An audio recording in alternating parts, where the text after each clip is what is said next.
In the futuristic world of 2019, robots are indistinguishable from human beings, including their dislike of being enslaved.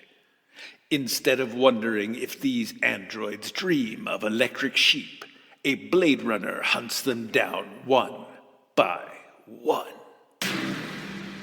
Femininity in the post-apocalypse.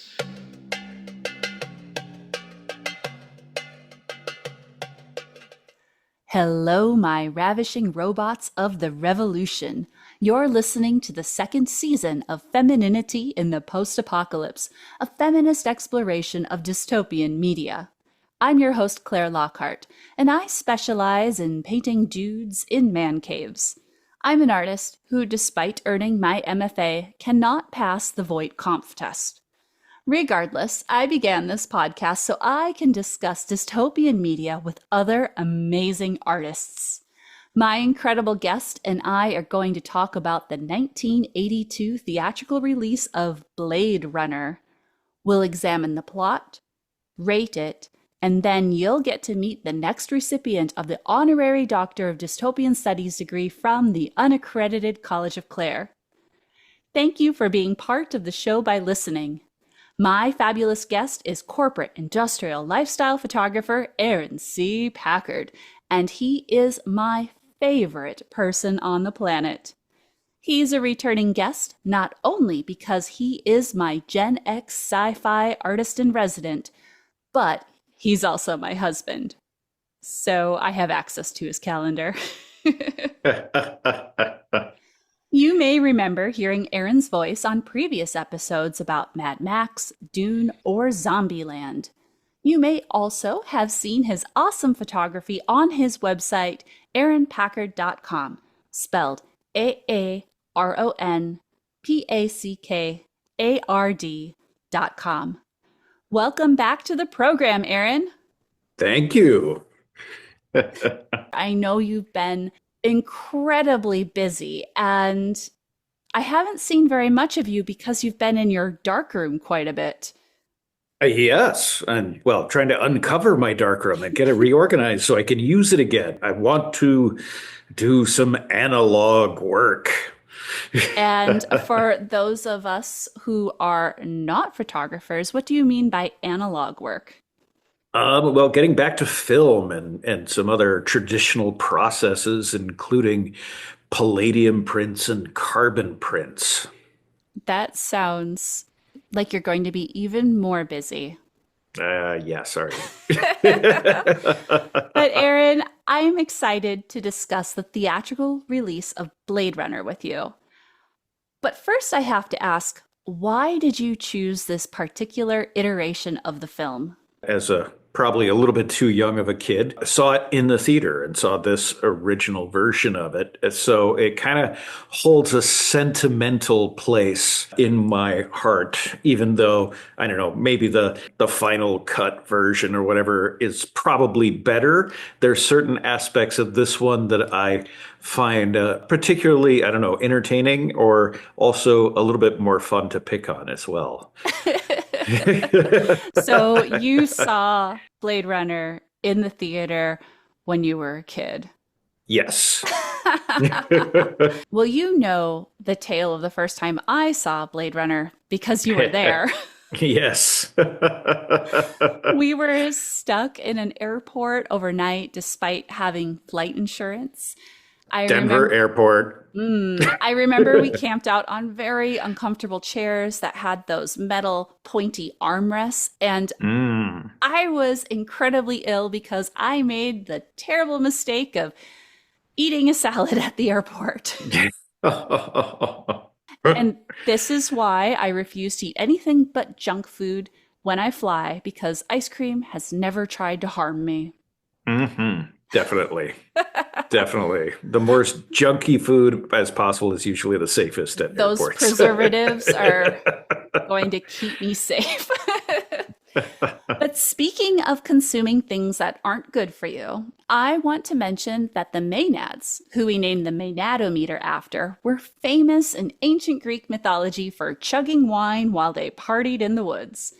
And after we break down the synopsis of the film, we'll rate it on the Maenad-O-Meter. But first, Aaron, I have to ask, what beverage did we pair with watching Blade Runner most recently? Well, scotch, of course.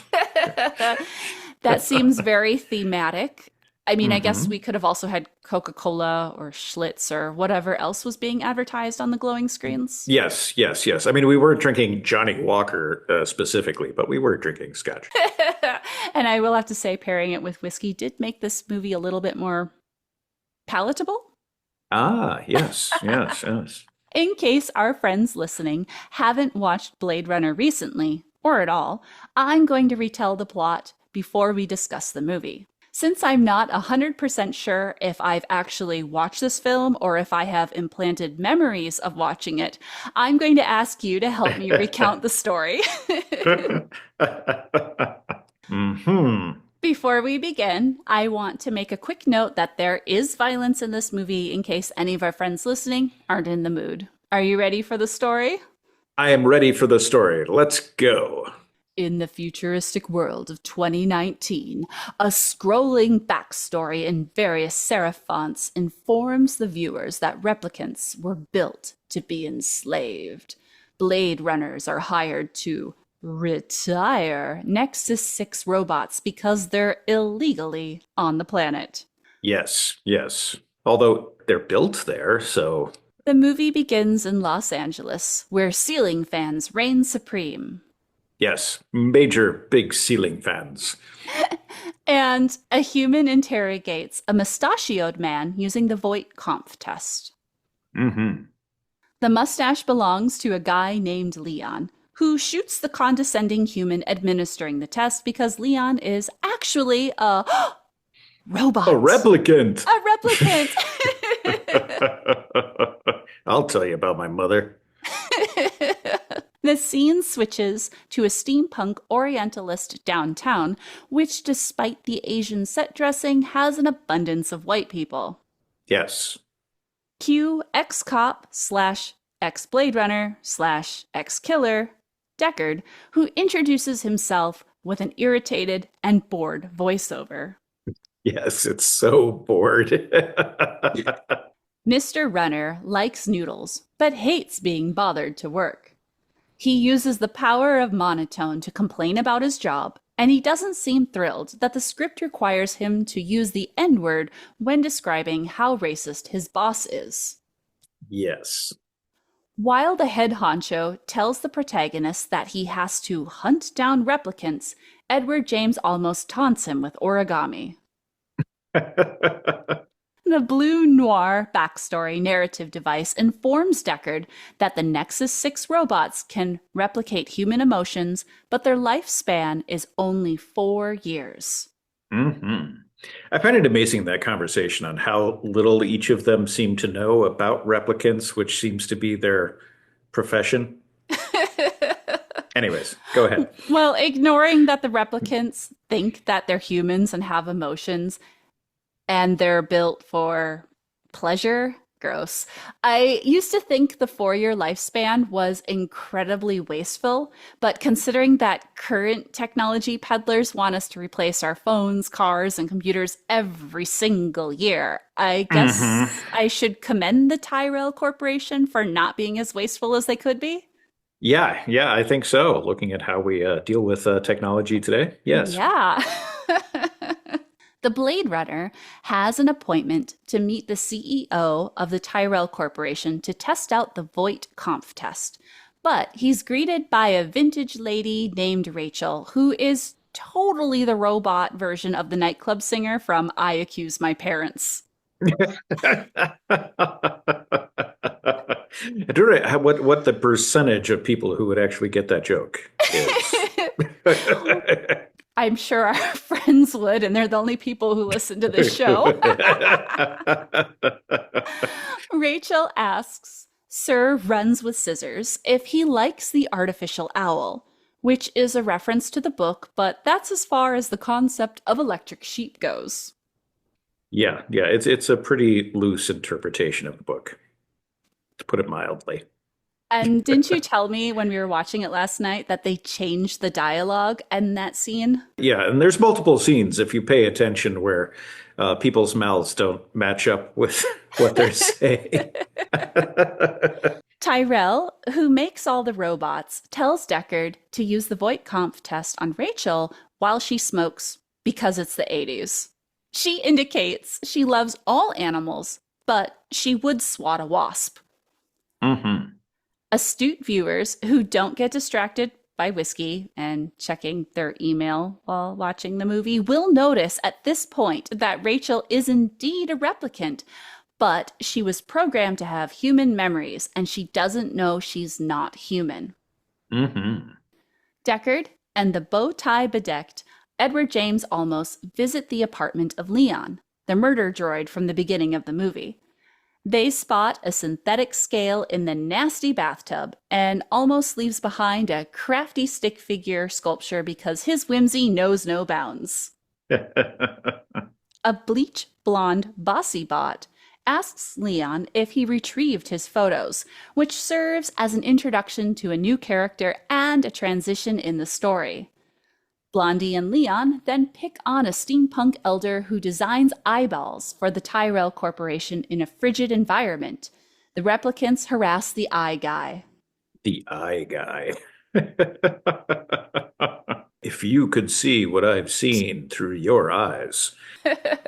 Sword Racer returns home, travels in an Art Nouveau-ish elevator, points his gun at replicant Rachel, and then enters his mini-blind nightmare apartment designed by Frank Lloyd Wright. Yes. They discuss Rachel's implanted memories. He makes her cry, claims that he was only joking, and tells her to go home. He then offers Miss Mechanoid, who couldn't possibly be more than 4 years old, a drink. In real life, Han Solo is only 17 years older than Rachel, which is less than the 36 to 39-year age gap presented in the movie. Well, yes, seeing that Rachel is probably, maybe a year old at most at this point. So.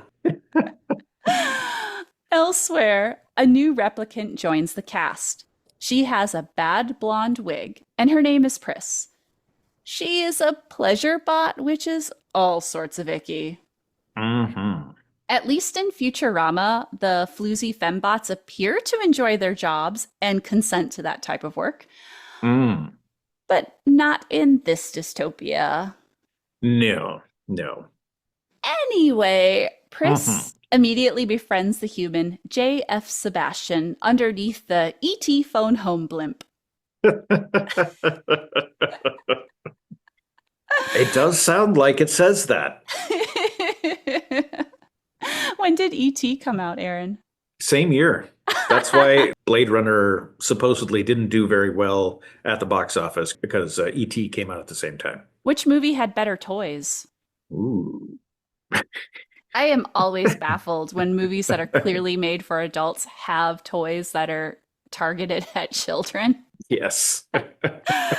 Oh. Anyway, they visit his home in a fancy hotel decorated to look abandoned and dilapidated, which is probably convincing for an audience that hasn't had the pleasure of staying at the horrifying Spider Inn courtesy of the Sioux City Renaissance Festival. Oh. You remember the last year they put people in that hotel and they tore it down the day after all the performers checked out? Oh, yes. That was a nightmare. Meanwhile, at Deckard Ranch, Harrison Ford examines Leon's photos and invents the zoom and enhance trope of being able to endlessly move in and clarify photos for infinity. Aaron, as a professional photographer, you must love this scene. Oh, yeah. I mean, even as 11 or 12-year-old kid seeing the movie in the theater, I think I realized that you really couldn't enhance an image around the corner in the reflection of a mirror I that's wasn't within the photo. Yeah. I wasn't even thinking that they move around the corners in Oh that yeah, mirror. totally. Oh yeah. No, But that's totally. You're seeing like what's happening behind objects and stuff. It's but hilarious. just the idea that you could zoom in Oh forever on a yes. photograph and it's going to Oh be yeah. so clear. I'm sorry, not even AI does that well with that, even now. Have you ever had anyone ask you to do that or be upset that that doesn't exist? Yes. Oh no. Yes, I think so. Actually, I mean, that's existed for quite a long time. Even before really digital, I remember people asking to like crop in and zoom in on things. It's like, well, we can do that, but it's going to look crappy. And you said that they were looking through a mirror. This was like a convex Oh, mirror, yes, yes, a the Vermeer the Vermeer mirror, mirror, the yes. Vermeer. Yes, I think that was definitely a bit of a Vermeer comment with the use of that mirror within that image. But then, yes, how it zooms and enhances into the reflection of the mirror and then like goes around a corner to see Zora, who's there sleeping or whatever. Well, you have this Vermeer reference. It's in a Frank Lloyd house. I think some of the photographs that Harrison Ford is flipping through have a Death of Marat reference. So clearly Oh, yes, somebody yes. who worked on this movie has an art history degree, but they don't know how photography works. Art school only does so much. Deckard later takes a scale he found in Leo's apartment to an animal scanner specialist who tells him it's a synthetic snake scale and where to find the manufacturer as the Cairo Symphony Orchestra serenades us all. Yes. There are ostriches, a snake, a cybernetic swordfish, but where are the sheep? Yeah, we never do see a sheep, do we? Are we supposed to know all the animals are robots? Yeah, you have to figure it out at some point. I remember when I was a kid, I figured it out pretty quick, but it was definitely not stated. So it's I've lived with the movie so long, I can't really imagine how somebody else views that for the first time. But yeah, it's never really stated that everything is pretty much synthetic or yeah. So is this movie actually post-apocalyptic or do only nerds infer that? Uh, I mean, I guess it should be, but yeah. Wearing his fabulous trench coat and heinous 80s necktie, Sword Jogger traverses Chinatown to interrogate a guy, sips a weird beer in a margarita glass garnished with an octopus, which may or may not be synthetic. Yeah, and then he pulls it out of his teeth at some point. I hate when I get tentacles stuck in my teeth when I'm drinking a beer. It's awful. He then drunk dials Rachel, who hangs up on him, and he's charged $1.25 for the call. Afterwards, he loiters in a hallway as many sequenced entertainers saunter by. Saw Sprinter then speaks in a weird voice and makes up a journalist persona to interview Salome, who is a performer bedecked in nothing but rhinestones and an irritated snake. Yes. Whether or not that's a fake snake, it probably doesn't like being put on a coat rack. Probably. From the performers that I know that have co-starred with snakes, I don't know how you word it, they're very particular about keeping the snake happy and warm in like a little cozy basket when they travel. Right. Yes. But, that was their way of really stating that it's synthetic and wouldn't care, I guess. Sure. Why not? Deckard fabricates a story about people drilling holes into her dressing room while she takes a shower and just lets all of her Swarovski crystals clog up the drain. Maybe they dissolve. Maybe we don't need the Voight-Kampff test. We just see what people are trying to rinse down their bathtub drains. It seems like robots don't know what should go in the shower.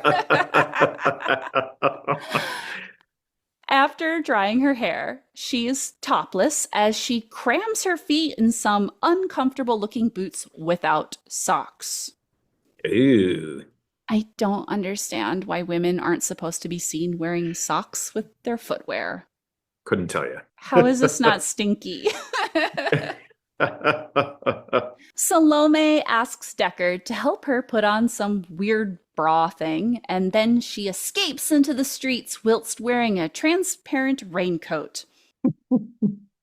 Machete Marathoner chases... I was wondering how long it would take for you to notice I was using synonym for Blade Runner. Machete Marathoner chases and shoots Salome in the back, and she dies, crashing ungracefully through sugar glass amongst mannequins with her butt hanging out. Aha. Yes. And yeah, it's quite the use of sugar glass, I should say. Leon witnesses the murder, and it's snowing all of a sudden for some reason. Yes. Well, it got a little chilly. Finally, the rain turned to snow. The uninterested narration suddenly reappears. Does it justify the murder? Not sure. I was distracted by fake snow, squibs, and a saxophone, so I wasn't listening. Mm-hmm. Also, the makeup department spent too much of the budget on Edward James Olmos's contacts, which explains why his mustache looks so cheap. Anyway, Deckard spots Rachel wearing furs, gadding about like a fuzzy Time Lord on the street. Next, Leon and Knife Jogger fight, because Leon is only 2 years old and his prefrontal cortex isn't formed yet. True. He can't make good decisions. No, he can't. The fluffy fembot shoots her fellow Nexus 6 to save the human. They go to his noir apartment for alcohol. Mm-hmm. Oh, Futurama was right. The robots do need alcohol to charge their fuel cells. Shirtless Deckard passes out on his sofa while Robo-Rachel peruses all of his pre-1920s family photos. Mm-hmm. She plays the piano over the top of the suggestive and slinky background music. Rachel is definitely not a human with human hair because she takes out her victory rolls in less than 30 seconds and her hair is magically big and curly. Yes. For a photo shoot, you had me style my hair in victory rolls, which is that 1940s-ish hairdo with the 2 cylinders of hair on the top of the head. Mm-hmm. It was for a photograph you titled Replicant or Replican. Yes. Which is a machete joke, if you guys don't catch that. Oh, how was it a machete joke? Oh, because he uses, are you a Mexican or a Mexicant? Oh, I thought it was a don't be a Nosferatu, be a Yesferatu. Oh, joke. well, there's that joke too. Because it's like you were making a motivational poster. Yes. A very cynical motivational poster. With a specific sci-fi reference. Yeah. But there were so many pins and tons of hairspray holding it together. So I know from personal experience, it takes effort to undo that style. And I also know how it looks in the aftermath. Anyway, Aaron, I should congratulate you on earning an honorable mention in the International Color Awards in 2023 for your Replicant or Replican portrait. Oh, thank you. Yes, that was very fun. Except for when they did the website, it was a little too close to a portrait of somebody else. Oh, yeah. I was a bit insulted that my portrait was next to Jeff Koons. That'll be fun for some art historians to suss through in the future. Oh, yes, yes. Next, the Blade Runner arises and slurps on Rachel's face. She tries to leave and he blocks her path of escape. Yeah, it's a little That's a very unfortunate Oh, scene. this is the worst scene. She's scared, he's gross, he orders her to say, "Kiss me," so he can pretend the encounter is consensual. Mm. It's not, yet the saxophone in the background attempts to inform us that this is supposed to be a fun, sexy time. Ew. Yeah, it is a bit of a ooh. Yes, A bit definitely. is an Yeah, yeah. understatement. Ugh. Yes, yes, yes. In a less creepy scene, Pris puts on a lot of makeup. And she's hanging out with J.F. Sebastian in his mannequin warehouse. His moving mannequin warehouse, yes. Doesn't he say that housing is abundant in this far off future of 2019? Yes, apparently everybody's moving to space. And yeah. Sebastian is apparently an old 25-year-old who can't leave Earth. So he makes robots that aren't as humanly as the replicants. Yes. Pris invites over her friend Roy, the blonde robo-bro from earlier, and they have a hot topic manager meeting.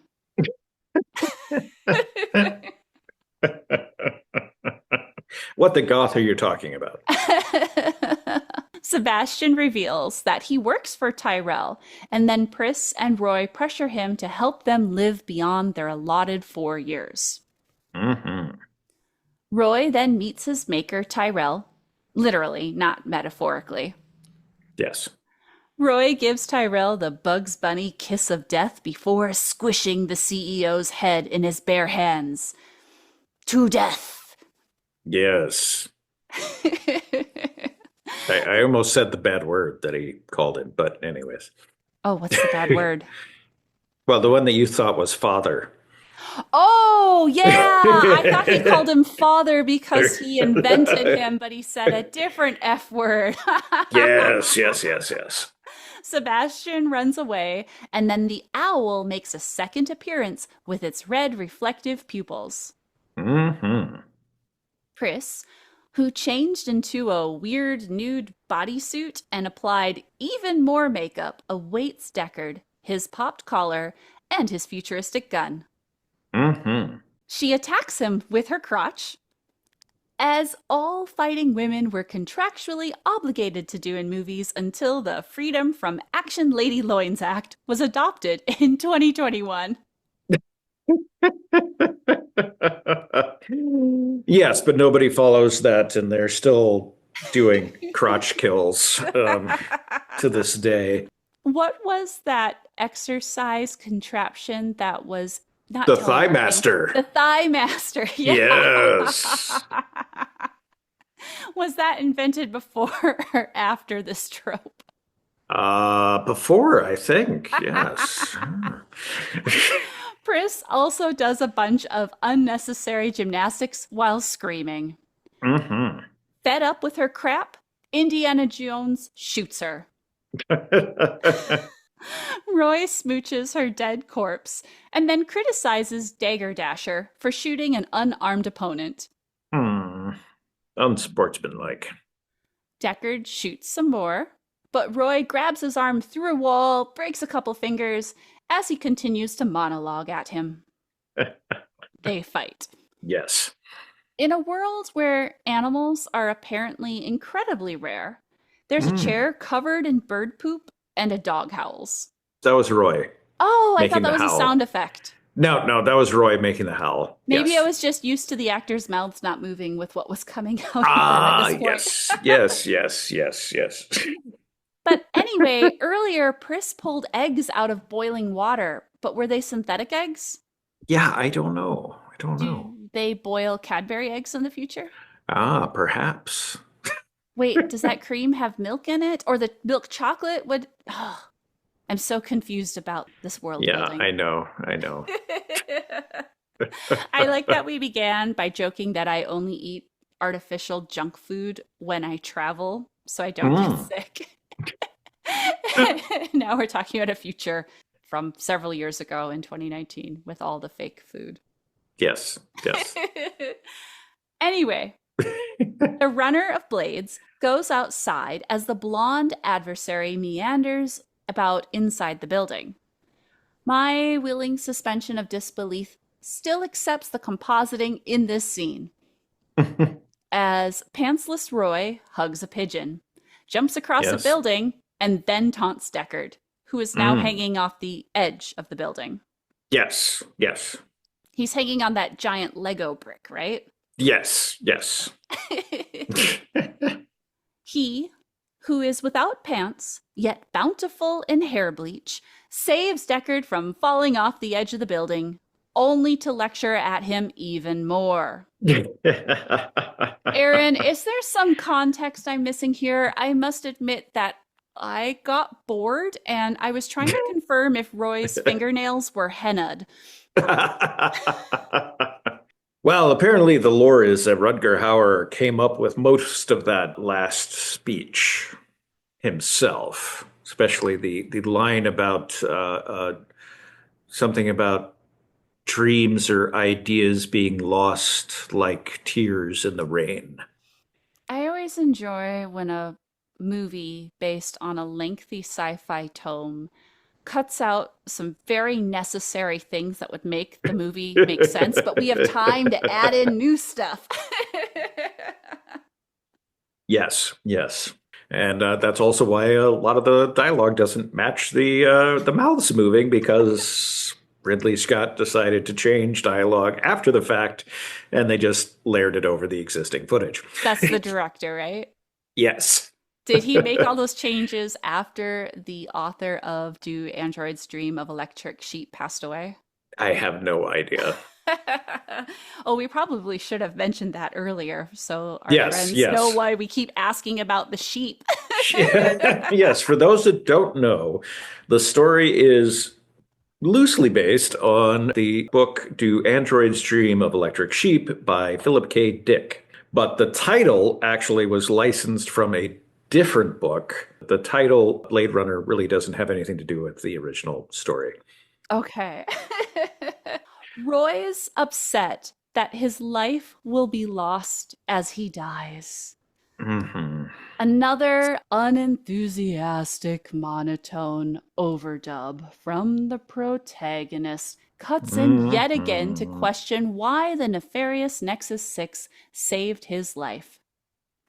It almost sounds as bored as the expression on his face after almost dying. Yes, but listening to the monologue of a robot. Yes, anyways. Edward James Olmos shows up again in the rain to taunt Deckard because his robot girlfriend won't live. Very true. Deckard goes back home, points his gun, and calls for Rachel T. Robot. He uses his armed hand to pull back the sheets to reveal his sleeping mechanical girlfriend, who once again proves she's not human because her makeup is flawless. She says she loves Blad the Run-Paler. Yes, but she is just repeating what he's saying. So that's another kind of robotic thing as well. So I don't know. Even though he keeps pointing his gun recklessly. As they leave the apartment, she steps on a unicorn origamied out of a metallic candy wrapper as the ghost of his partner's voice echoes something additional about Rachel dying. It's too bad she won't live. But then again, who does? I didn't know they let Monty Python guys do the overdubbing. Oh, sorry. I may have watched this movie a few too many times over the years. So. The expressionless voiceover reveals that Rachel has no expiration date, and the credits roll over jarring sci-fi music. And I'm going to use this word that you don't like because we went to grad school, but the credits roll over jarring sci-fi music juxtaposed with an aerial view of some mountains. Yes, to nature. Although it's funny how, where Deckard says that the other cop didn't know that she would live, but he left an effigy of a unicorn, which kind of states that she is something special. I thought being a unicorn just meant you're Scottish and you're prone to stab people with your own face. That I love that explanation of a unicorn. I used to not be all that interested in unicorns until I was teaching elementary school, and one of my students was obsessed with unicorns. And I asked him, the second grader, why do you love unicorns so much? And he says, well, it's because they can stab people with their face. And I'm sold. Yes, yes. I thought that was fantastic when you told me that. I don't know about you, Aaron, but the idea of living in the ruins of quasi futuristic dystopian civilization and being forced to read from a script in order to have a shot at surviving in a capitalistic nightmare while attempting to eke out a living is completely unrelatable, right? Unrelatable. I have no idea what that's like at all. Anyway, here are some ads.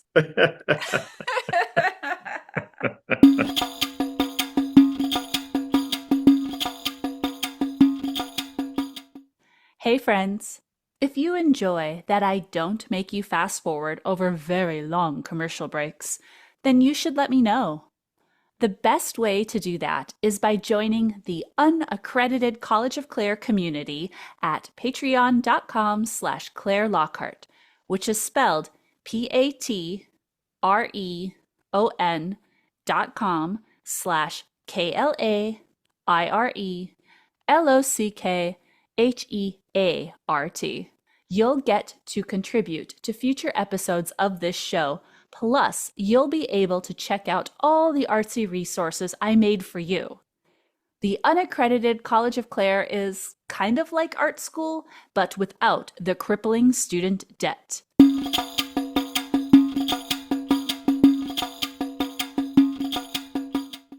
Welcome back to the show, you amazing people.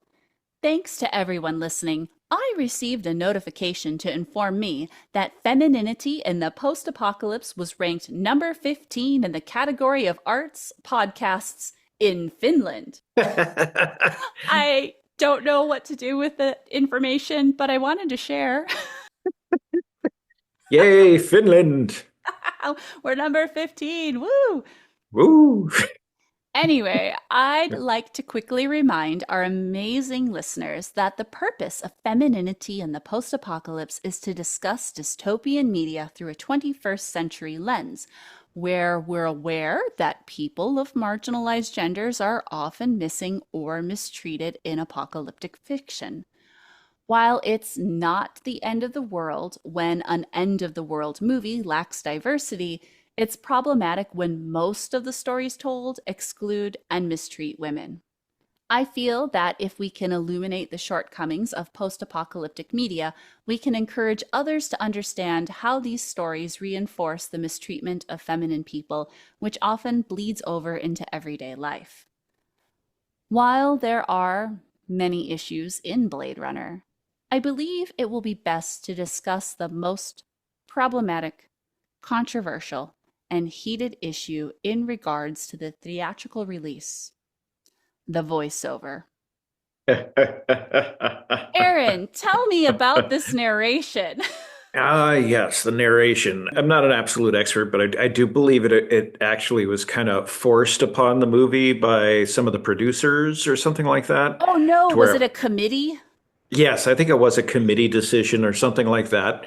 And Focus groups. there is the lore that Harrison Ford and Ridley Scott did not get along at Mm. all during the filming. And the absolute painful boredom of Harrison Ford's voice reading the narration. It's just, I don't know. I find it entertaining, and it's the nostalgia of that's the version I saw in the theater. And then just the tie back a little bit to that kind of really classic noir B movie, Mm-hmm. private investigator thing where, some of them would do that kind of voiceover bit and such. And then how that trope has been exaggerated over the years by other stories and such. So when you watch Blade Runner, is this your favorite version to watch over and over again? I don't know if it's my favorite because I've watched this one so many times recently because we were doing this. It is very corny, but it is kind of fun to Mm. poke fun at. Yes, yes, yes. I do have to say, when I've seen versions without the narration, I miss it in some way. Now, to be slightly serious, there are some actual problematic aspects with this movie, Oh, es- yeah. especially considering the treatment of the feminine characters. Hmm. Are there even technically any women in this film? Uh, maybe. Yeah, well, yeah, some side characters. There's the older woman who tells him where the snake scale came from, and then there's a woman who sells him a bottle of alcohol. But those would be probably the only real women characters in this film. Ah. There is the mention of Deckard's ex-wife. Mm. Didn't she say he was a cold fish, but how would they know there are no fish? Right, right. I don't know. Aaron, would you mind expanding more on the women characters in this movie? Well, there wasn't a whole lot of expansion to the characters. The only real women, of course, are probably the woman who told him where the scale came from, and then the one who sold him a bottle of booze. But the actual characters who are feminine in their demeanor They were of being, programmed to be yes, fembots. yes, yes. So we have Rachel, we have Pris, and then Zora, who was Solomé for the bar Oh, scene. I was referring to Yeah, her as Salome, so yeah, yeah, she has a yeah. different name too. Right, right. Of The other replicants call her Zora. So, ah, yes. Anyway, so they all are pretty shallow in their development, I would say. every time we watch this movie or you talk to other Hmm. people about Blade Runner, you love pointing out something about Zora Salome's character in comparison to the book. Yeah, I mean, in the book, she was an opera singer, and in the movie, she's a stripper, I guess. Yeah, I That's a little bit of a a um, choice. change choice to the representation of the character. Yeah, there's Yeah. very little development to them whatsoever. They're just there as, I hate to say it, devices. Ah. Yeah, all three of the feminine characters, or the main ones, the credited ones, they Hmm. are replicants who were built by Tyrell to endure miserable experiences within their short 4-year lifespans. Yeah, so we have Rachel, who's a secretary. I Oh, guess that's that's her that's a job. She I has a think so. I mean, job. basically, I think assistant or secretary, I think is what she thinks her job is. And Okay. then Zora, who is supposed to be an assassin. Really, I And missed that yes, entirely. yeah, yeah, yeah. Why was she She was, covered in sequins if her job is I, to assassinate who people? knows? And Okay. then Pris was supposed to be a pleasure model. Yes. Yeah, the opening text at the beginning of the movie stated that the replicants were built to be enslaved, and their presence on Earth was illegal, which allows the authorities to execute them. Right. Already said Pris was a pleasure model, which is so gross, I don't even want to address it. Right. Salome was, you said, an assassin, but she just looked like a Yes. sparkly stripper. Yes. And Rachel was designed to experience nothing but identity crises. Yes. Yes. It's cruel. Yes. Yes. I mean, honestly, the male replicants as well. I mean, Leon was basically a forklift. Ah, It was his purpose in life. And then Roy was supposed to be basically a soldier. So, yeah, the assignment of jobs based on gender in robots. Like, gender is yes. all made up, it's a social construct anyway, but then putting that on robots, it's even weirder. Yes. Yes. And then the Blade Runner murders the first two replicants we meet, Mm. and he sexually assaults the third. Yeah, basically. Yeah. I don't feel like we should have to take time to explain why this is bad, No, we shouldn't. We shouldn't. but maybe someone should have explained that to the director.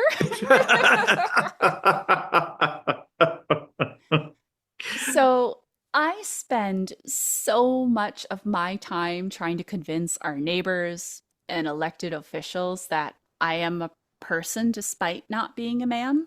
Hmm. The 2024 election results in South Dakota were incredibly disheartening because the majority of people voted against bodily autonomy here. Yes. And they apparently dislike women so much that despite having a woman governor, they voted to ensure that the governor can only be referred to with masculine pronouns, Yes. which Wait, I is thought they didn't like pronouns or hilarious, something. I don't know. kind of, or maybe it's ironic because the governor has been really opposed to transgender rights and gender Hmm. affirming care, but the amount of hair extensions and surgical work that affirms her Yes. femininity is through the Yes. roof. And Oh, then yes. also, the people who like her don't, excuse me, I should only be using he, him pronouns. The people who like him didn't want Christy Nome to be referred to with feminine pronouns. Anyway, Anyways. when the world feels overwhelming, I want to escape into fiction. But Hmm. it's a bit depressing when the majority of the stories don't treat women as people. In Hmm. this movie, the women are literally not human beings. Right. Yeah. Despite the problems with Blade Runner, I know that it is one of your favorite movies. And I can see why, because the sci fi noir aesthetic is very appealing. Aaron, what is it about this film that you enjoy visually? Well, it's the visuals. Generally, from when I was a young kid, just the whole style of noir always appealed to me. And then was one of the best and earliest, really, introductions of taking that noir feeling into the sci-fi realm visually. And then just the way with the architecture, the rain, the lighting, the neon, all of that kind of mixture to bring this sort of depressed noir, violent something world together just was great. We keep using the term noir, but could you explain what that means, at least visually, for the people who are Mm, listening? I'm sure I cannot do it technically in a definition type sense, but for Yeah, me, it's hard shadows, it's backlighting, it's smoky, it's mini the use blinds. mini blinds, the use of shadows through mini blinds, and then basically the same kind of shadow in a moving sense, where ceiling fans or fans are employed quite a bit to sort of alter that lighting and to give a sort of almost frame flipping kind of idea to the visual. And this comes out of an older style of movie that when I think of film noir, I tend to think of black and white films. And Hmm. so we're moving forward. This movie was made in the 80s, and sometimes I forget that because the visual effects don't pull me out of the story like other Mm. movies Hmm. do. Yes. And so not only are they moving this concept of this noir aesthetic into color, but then they're predicting the future and adding that sci-fi element to it. Can you tell us a little bit more about why that's appealing to you, other I don't than you're know. just a sci-fi nerd? It's just the visual play of it, in the sense and how that works into the storytelling. I just like that darker, grittier kind of feel to these kinds of films. Excellent. And do you think that has rubbed off on you as an artist yourself? Oh, in some aspects, yes. I mean, it definitely comes in and out of play in some of my imagery. Probably not excessively noticeable to other people, but there's definitely the way I've always played with backlighting Hmm. definitely comes from that kind of idea. When you include lighting in your work, it's really important to the art that you're creating. And I've always just really enjoyed the thoughtfulness, the creativity, and the intention you put into it. And I think that's part of the reason why your artwork is so appealing. Oh, that's so nice. Well, you're so nice, and I adore you and the work that you create. Oh, thank you. The visual aesthetics of this movie are pretty cool. And I even included a Blade Runner poster in an oil painting I created called Old Fashioned Man Cave. Yes. You might be familiar with that, Aaron, because Yes, yes, yes. you were the model in it. If anyone wants to see what we're talking about, they can see my painting Old Fashioned Man Cave on my website, clairelockhart.com. But it's a detailed figure painting of a brodalesque lounging in a sci-fi man cave, ready to sip an old fashioned.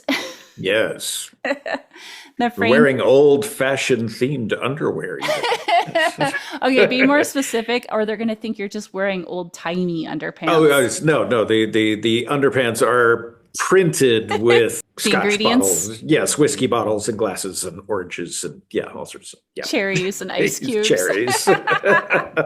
And within the composition, the framed Blade Runner poster is in the background. And I want to comment on how funny it is that I just directed our friends to look up a photograph of a painting, of a reproduction, of a poster, of a replicant. What level of simulacrum did Yes. we hit? Oh, I can't even, I couldn't keep count. Yes, too many, too many. Before we completely break down into puddles of existential dread, let's use this opportunity to transition to the Maenad-O-Meter. Ah, the Maenad-O-Meter. This is our rating system used to evaluate how people of marginalized genders are represented and treated. The Maenad-O-Meter is named after the ancient Greek Maenads, whose name means raving ones in English. They like to hang out in the woods, thwart the patriarchy, and occasionally destroy those who oppress them with their bare hands. We'll use a scale of 0 to 5 skulls, and this rating is separate if we personally like the movie. A low score means there was a lack of diversity and the feminine characters were mistreated. A high score means that the movie included women meaningfully and treated them well. I want to mention that it's okay for us to disagree because our experiences and interpretations are different. Yes. Do you mind if I share mine first? Please, please let me know what your rating is. With that dramatic introduction, I'm going to give Blade Runner 1 skull. There were only 3 fembots in this movie, and the main character treated all of them violently. Furthermore, all of the authority figures were masculine. However, everyone was treated terribly in this movie. Even the Blade Runner wasn't happy. I think the best treated character was the man who sold soup, but his scene included the main character losing his temper at him. Mm-hmm. Mm-hmm. The lesson I gleaned from this movie is that everyone suffers when huge corporations control civilization, and it's cruel to create people destined for a life of servitude and suffering.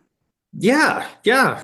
Just kind of really takes us into where we are right now. On the plus side, 2 of the feminine replicants fought back when the Blade Runner was hunting them, even though their deaths were very undignified. I was also unimpressed with the costuming choices for Salome and Pris, but that's probably because I'm the wrong audience member since I'm not a cishet 80s kind of guy who was recently diagnosed with bonitis. That was another Futurama reference. Yes, yes. I'd ask if the trade-off for flying cars and available housing is worth the cruelty, but it feels like we're currently living in dystopian times and my car is still bound by gravity. Yep, it surely is. So I'll give this movie 1 skull. Aaron, how would you rate Blade Runner regarding diversity and its treatment of women? I was on par with giving it at most 1 skull. Yes, I agree completely that the women characters in this movie were treated and developed awfully, even though this is one of my favorite films of all time. It definitely falls excessively short on its treatment of women and the female characters. But everyone is treated poorly, I Oh yeah, think. everybody. Well, I mean, that's also part of the noir aspect is that basically, The depression. it's everybody's depressed and upset and awful and can't get a decent break no matter what they do and just end up dying some violent death. That's kind of the noir thing. So, I mean, it fits very well with that, except for the fact that it kind of has or attempts to have a happy ending-ish. I don't know. Not really. The But ending feels jarring, like it was tacked on. yes, Because yeah, a focus group totally. didn't like it. Possibly, yes, totally. But anyways, that's I mean, I think in one of the other versions too, it just ends. It just there isn't that drive into the sunset thing. I think you touched the base on all of the aspects and reasons on what was happening with the women characters. And yeah, I mean, one skull at most. Really, I think that's being generous. Because I enjoy learning what my friends think about dystopian media, everyone who is part of the Unaccredited College of Klaire community has the opportunity to rank the movies, books, and artwork we cover on this show. If you wonderful listeners haven't done this yet, head to patreon.com/Klaire Lockheart so you can vote on future topics.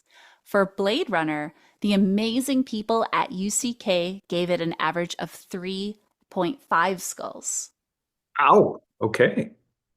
And I know that people are coming from different backgrounds, and it's just fun to have that as part of the discussion. Mm-hmm. No, absolutely. Jamie Waters, who is part of the Department of Dystopian Studies at UCK, wrote, I have a sentimental relationship with this film as it sparked an aesthetic, a curiosity, and creative spirit in me that continues today. I appreciate the way Ridley Scott treats female characters in his films, especially in the Alien franchise that he is involved with. There is always room for improvement. I feel this film gave its female characters agency in a respectful manner not widely seen for its time. And I do think part of that sci-fi aesthetic is why I sometimes forget this movie is over 40 years old. Yes. And if we're comparing it to other things that were made around that time, I can totally understand where Jamie is coming from. Oh, yeah, absolutely. Aaron, I'm so happy you were able to find your way out of the darkroom so you could discuss the theatrical release of Blade Runner with me. Thank you very much. I enjoyed it. Even though I'm not totally convinced that I'm not a Nexus 6 and there aren't several previous Klaires buried under the big tree in the yard. Oh. Well, I'll be headed right back to that dark room in just a minute. Before I let you go, Aaron, I have to shamelessly promote your work. Aw. In addition to being an amazing photographer, with your best work visible at aaronpackard.com, I want to guide our friends listening to go to the Packard Group LLC website, which is PACKARDGROUPLLC.com. After checking out some of the professional headshots and product photography you create, I want our friends to visit the exhibitions section. There, they can see the previous National Thunder Domesticity art exhibitions you have hosted at Number 7 Center. The National Thunder Domesticity exhibition is our annual feminist post-apocalyptic art show. Our friends can look at the amazing artwork created by American artists from previous years, and I hope that gives them good inspiration so they will submit their amazing art in this year's Witness Me exhibition. Yes, witness me. The deadline to submit is April 4th, 2025. 2025. I cannot thank you enough for joining me on this show to help ward off the ongoing existential dread. Thank you, Aaron. Oh, thank you. And yes, our existential dread knows no bounds these days, but definitely go enter our art show. I think it may help slightly. It helps us feel less lonely, at least. Yes, yes. Thank you, Aaron. You're wonderful. You're amazing.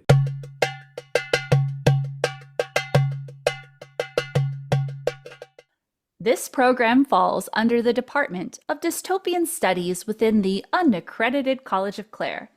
Now, I know some of you might be thinking that UCK isn't a real art school, and it's merely my academia-themed Patreon page. But the only way you can investigate this for yourself is to go to patreon.com/Klaire Lockheart. Regardless, as the founder of UCK, I have the luxury of bestowing honorary degrees upon my favorite people. I'm thrilled to introduce the next recipient of the Honorary Doctor of Dystopian Studies degree, Rachael-Anne Omps. You may remember Rachel from an earlier episode of the show when we discussed Elbrick Duer's woodblock print titled The Four Horsemen of the Apocalypse. In addition to being a delightful photographer, Rachel is also a book nerd. If you love books as much as Rachel does, you'll want to visit her website so you can buy one of her folded books. Simply head to rachaelanneomps.com, which is spelled RachaelAnneOmps.com. Please welcome to the program, Dr. Rachel. Yay! Thank you so much, Claire. I'm so honored. I am so happy to chat with you and catch up. I heard that this summer you got a very unique type of certification. I did. I became certified as a death doula. That's the common term that you'll find on the internet and on various school websites.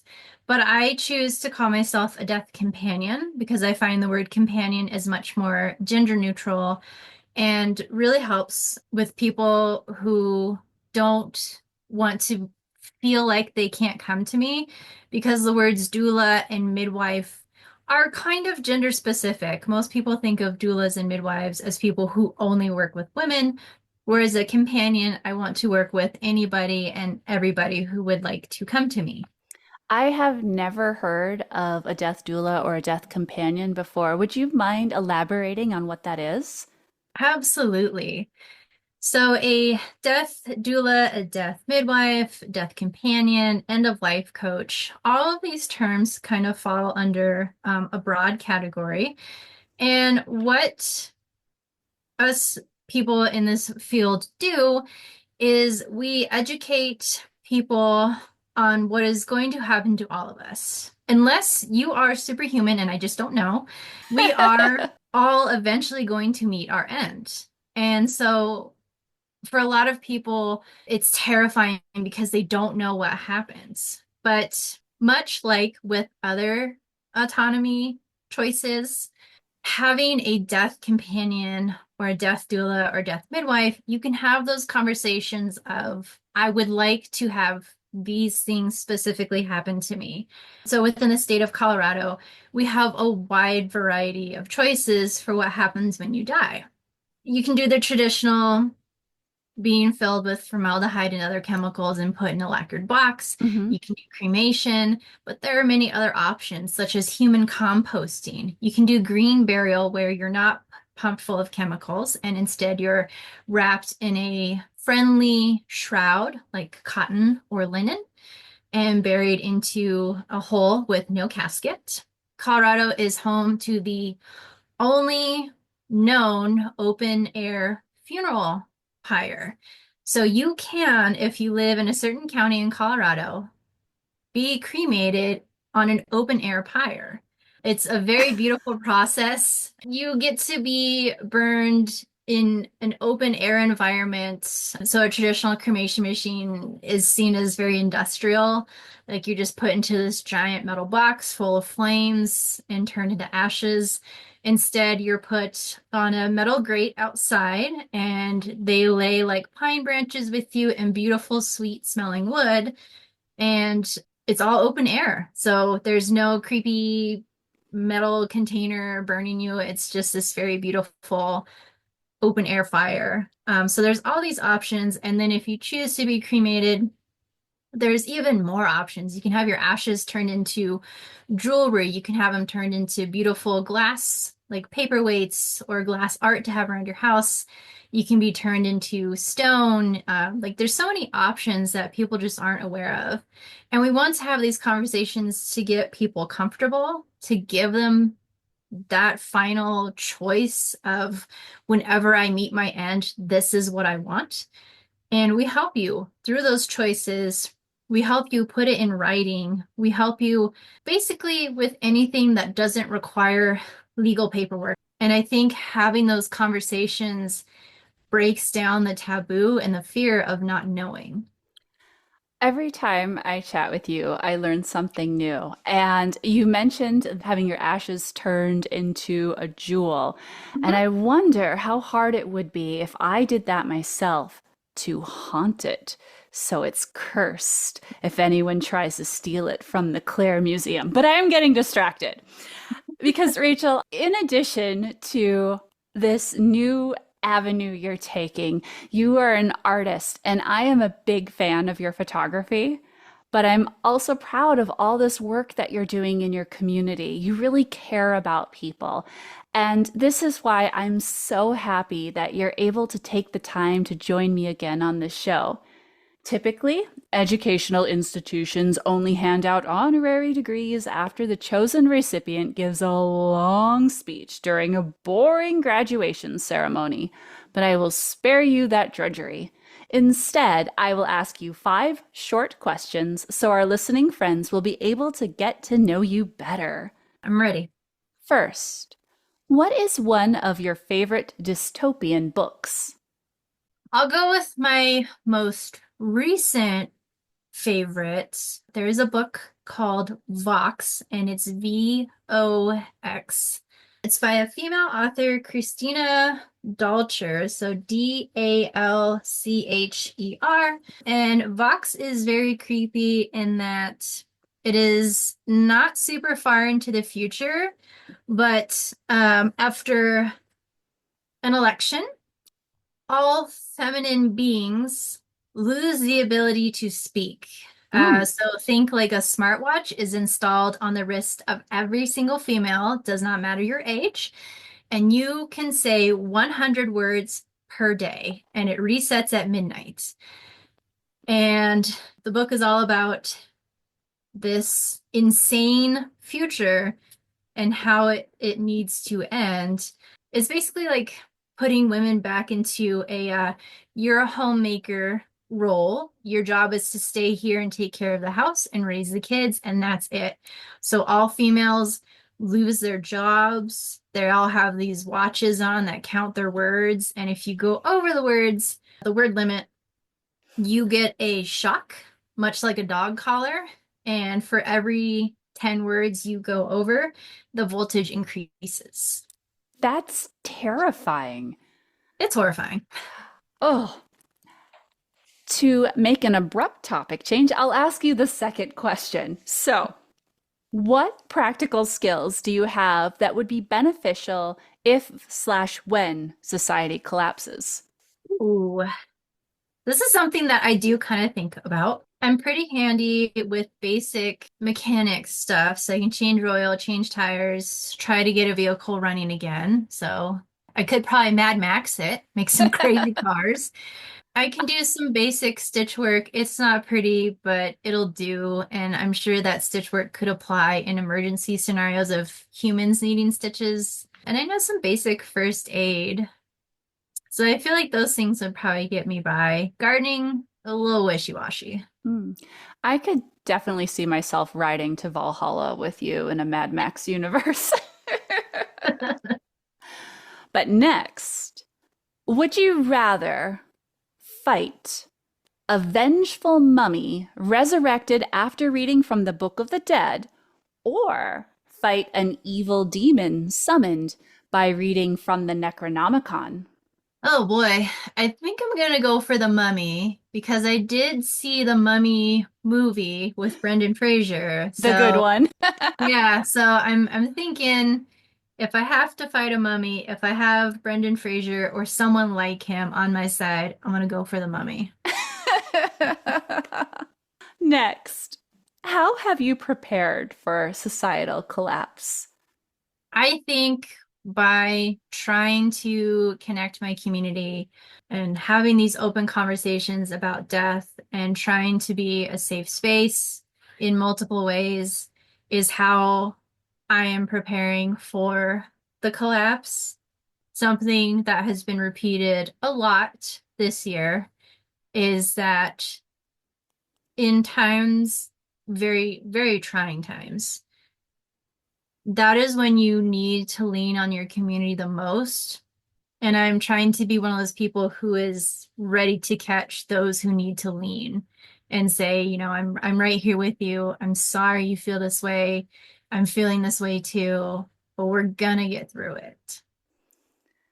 My final question is, what advice do you have for us when it feels too overwhelming? Don't be afraid to take breaks and don't be afraid to ask for help. Within the past 2 days, I have told two different people, one of them my therapist, what I have gone through this year. And to lay it all out for you, it's going to be like 30 to 45 minutes. But in a nutshell, this year has been very challenging and very overwhelming. And at no point have I really felt like I've had a break in time just for me since probably March. Wow. But during those times, I have asked for help and I have taken people up on help when they've said, how can I support you? And it can be both sides of the coin, right? It can be very hard to know what to offer your friends, and it can be very hard to know what to ask from your friends. A very simple thing is just, can I vent to you?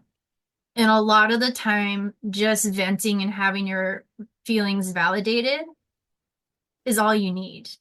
Other times, it's like, I could really use help with a meal or a couple meals. If you could help me, bring me some frozen lasagna or some easy made spaghetti, right? Like it doesn't have to be super fancy.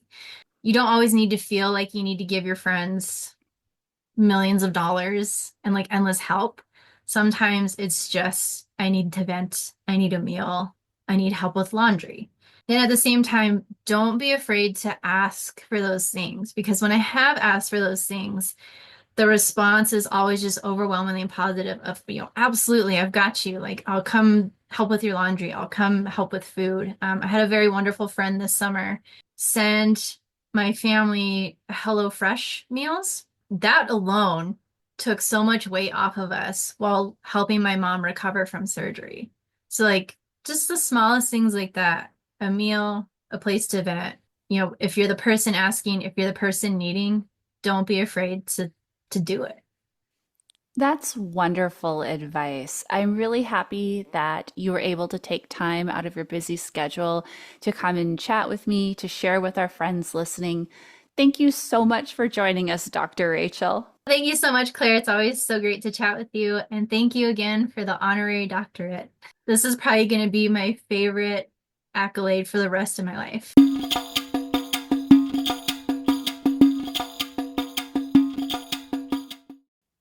Femininity in the Post-Apocalypse was created and edited by me, one of the many replicants of Klaire Lockheart.